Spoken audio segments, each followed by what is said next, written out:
Sa bidyong ito, ating bibisitahin ang pamayanan ng Sitio Ibanag na matatagpuan sa Barangay Naibuan, San Jose Occidental, Mindoro.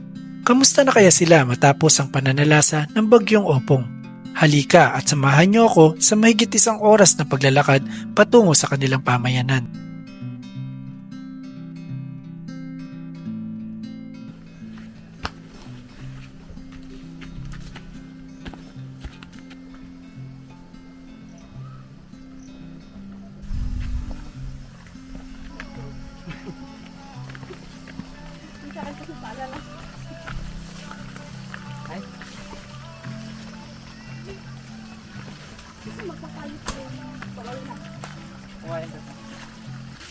Guys, maputik pa rin hanggang ngayon kahit umaaraw na. Dahan-dahan lang tayo dito, delikado, baka mabalian tayo. So, ayun. Pag sobrang lakas po ng ulan, nahuhukay yung lupa dito dahil sa lakas ng agos ng tubig. Malusong po kasi ito, yung tubig galing dun sa taas, bumubulusok po siya pababa. Buti na lang medyo umaraw na at medyo patanghali na yung lakad namin, kasi kahit papano natuyo na yung lupa. Kung hindi, medyo pahirapan ng lalo to dahil sobrang dulas ng daan. Ibang klase kasi yung putik dito.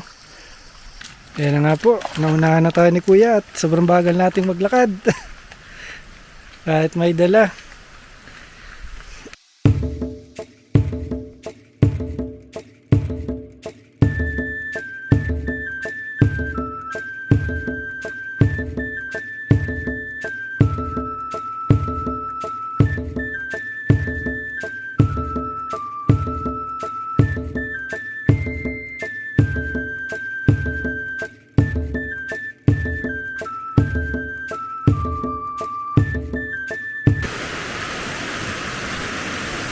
Wow, ang sarap ng ligo ng mga kalabaw, guys. Meron pa silang lilim dahil sa natumbang punong kahoy. So natumba yan ng Bagyong Opong. Malaki kasi itong ilog na to. Yan, yung mga nagchichinso, kinichinso nila yung mga natumbang punong kahoy para gawing tabla. Ito yung pinagbungkalan ng lupa. Grabe.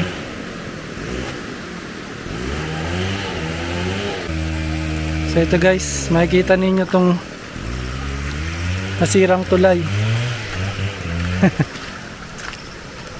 Ayan po.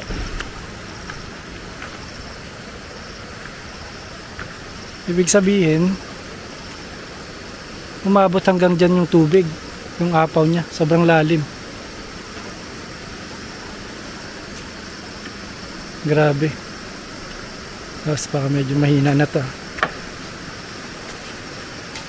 Sirang-sira. Botol siya. Tapos yan, may natuman na namang kahoy. Grabe ang taas ng tubig kasi inaabot niya itong ganito kataas na tulay. Balik na tayo guys. Baka nahulog tayo.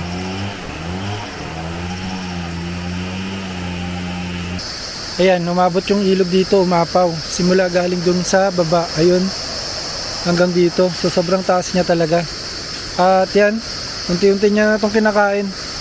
So baka mawala na itong daan na to pag ilang mga bagyo pa yung dumating. So hanap na naman ng ibang daan. Baka dun sa taas. Yan, sa taas. Pwedeng gawa ng daan yan. Kapag ito, tuluyan ng kinain ng ilog, itong part na to. Unti-unti nang gumuguho. Ayun nga, habang naglalakad ako, nakakwentuhan ko yung mga kaibigang katutubo. Sabi nila nung Bagyong Opong daw, nung Biyernes, sobrang daming mga hayop na natangay daw ng baha. Yung kambing, baka, kalabaw. Yun. So, pati mga palay, nakaingin nila ay sira din. Dapa daw lahat. Kaya nalulungkot din sila. Kasi malaki yung nawala sa kabuhayan nila. Ayun guys, sinabot tayo ng ulan. Siguradong pahirapan pag-uwi na to. Pero anyway, bago yan. Yun nga pala, meron nga palang piso wifi dito, no? Sa gitna ng bundok. Sitio Ibanag. At meron pang charging station, no? Yan ay powered by solar. Ayan. So pinapatakbo siya ng solar panel. So walang signal dito, guys. Walang signal dito sa Sitio Ibanag. Mapag lobe man dito or smart, walang signal. So ayan, guys, sobrang putik. Malalalim yan. No choice tayo kundi tatapakan talaga natin. Oh. Handaan lang. Wala umulan eh. Lakas ng ulan kanina, tapos biglang umaraw. Parang binasalang yung daan para mahirapan lumakad. Dito yung pinakamahirap na part kasi mabato dito sa unahan. Tapos sa bandang taas, ayun yung maputik na area. Giging ilog ho kasi ito kapag tag-ulan. Dahan lang.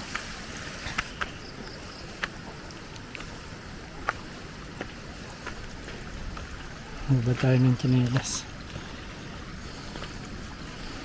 Kasi madulas.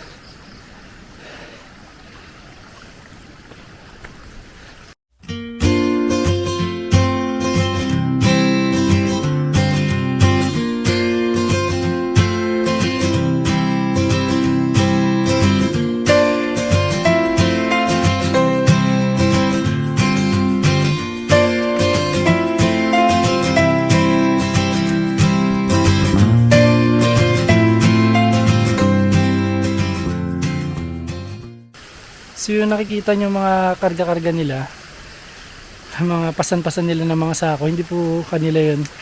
Yun ay sa mga may-ari ng tindahan na pinabuhat sa kanila, tapos inupahan sila ng 70 pesos isang sako para ihatid dun sa may-ari ng tindahan simula dun sa Naibuan proper papuntang Sitio Ibanag. Tuloy po tayo. Putik talaga ng daan.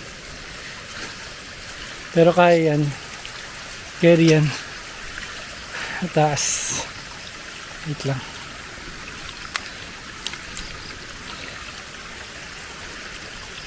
Haray ko. Di tayo dyan dumaan kasi grabe ang putik, oh. Dinadaanan siguro to ng kalibaw. Kaya ganyan kalalalim ang hukay.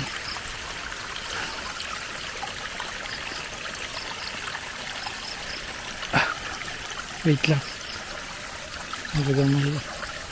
Medyo mahirap.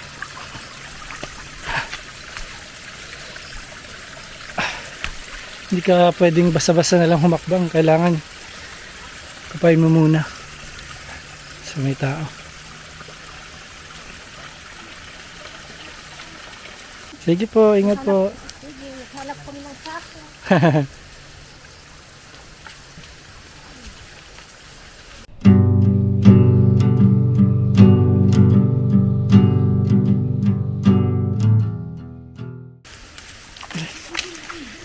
Aray.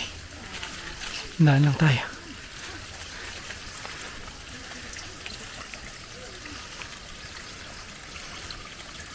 Ito.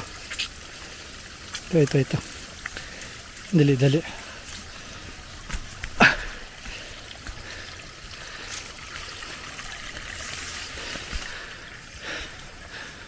Wow, ganda ng paligid.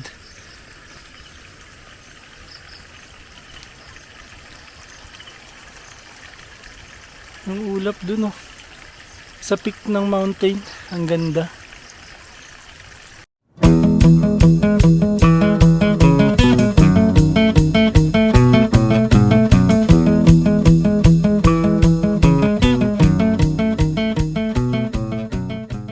Magkita-kita po ulit tayo sa next video. Maraming salamat and ingat ang lahat.